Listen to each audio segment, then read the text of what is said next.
আসসালামু আলাইকুম গাইস, কেমন আছেন আপনারা? সকল ভিউয়ার্সদের প্রতি রইল আমার শ্রদ্ধা ও ভালোবাসা। চলে আসলাম আজকেও আরেকটি সুন্দর ব্লগ ভিডিও নিয়ে। তো আলহামদুলিল্লাহ, এই যে দেখুন আমার টেডি কবুতর দাঁড়ানোর গেট আপ। সবাই কিন্তু দাঁড়ানোর গেট আপগুলোই দেখতে চায়। সরি, আমি ভুল বলছি, এটা কিন্তু আমার গোল্ডেন কবুতর। তো আসলে গোল্ডেন কবুতরও কিন্তু খুব সুন্দরভাবে দাঁড়ায়, মাশাআল্লাহ। খুব সুন্দর একটি নিউ অ্যাডাল নর কবুতর। আর এই যে আমার দেখুন, এই টেডির ওই যে যে মেলটা ছিল ওইটা কিন্তু আসলে হারায় গেছে। রং করা যেটা ছিল ওইটা হারানোর পর এটা কিন্তু এর সঙ্গে আবার জোর নিয়েছে। আর এই কবুতরটা যেটা দেখতে পাচ্ছেন সাদা হোয়াইট কালার এবং গলায় সুন্দর কালো চট আছে। তো এই কবুতরটা কিন্তু আমার কালদম এবং রয়্যাল টেডি দিয়ে করা। এটাও কিন্তু খুব সুন্দর একটি কবুতর। বাবা মার রেজাল্ট খুবই ভালো, খুবই ভালো। ভালোর তুলনা করতে নেই, এতটাই ভালো।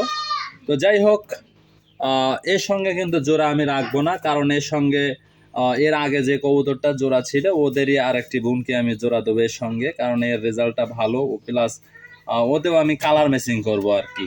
আর এর সঙ্গেও জোড়া দেওয়ার জন্য একটা নর আছে, তো ওটাও আমি আপনাদেরকে একসময় দেখাবো।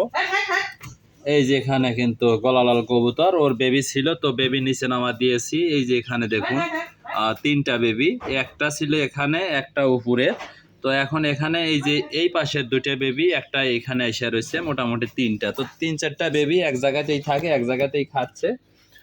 আর এই যে আমার সাকি টেডি যে মেলটা, এটা কিন্তু ডিম ছিল, ডিমটা আজকে সরিয়ে দিয়েছি। সরিয়ে দেওয়ার পর অন্য কবুতরকে দিয়েছি। আবার এই যে এরা কিন্তু ওই যে দেখুন সাকি টেডিরই বেবি হয়েছে। তো ডিম সরা দিয়ে এদেরকে বসাইছিলাম। তো মোটামুটি এই বাচ্চা বড় নাই হতে এরা কিন্তু আবার ডিম দিয়েছে। তো আজকেও আমি অন্য একটা কবুতরের ডিম দিলাম।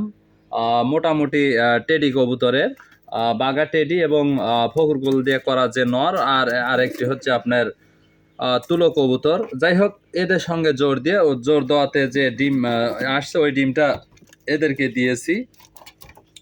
আর এই যে আমার এই গলালাল কবুতরটি জোড়া নিয়েছিল আসলে অ্যারাবিয়ান কোকা কবুতরের সঙ্গে। তো এর জোড়াটাও কিন্তু আমি জোড়াটা সরিয়ে দিয়েছি। তো আলহামদুলিল্লাহ, এখন এর জোড়া যেটা হবে সেটা কিন্তু আমার গলালাল একটি কবুতর।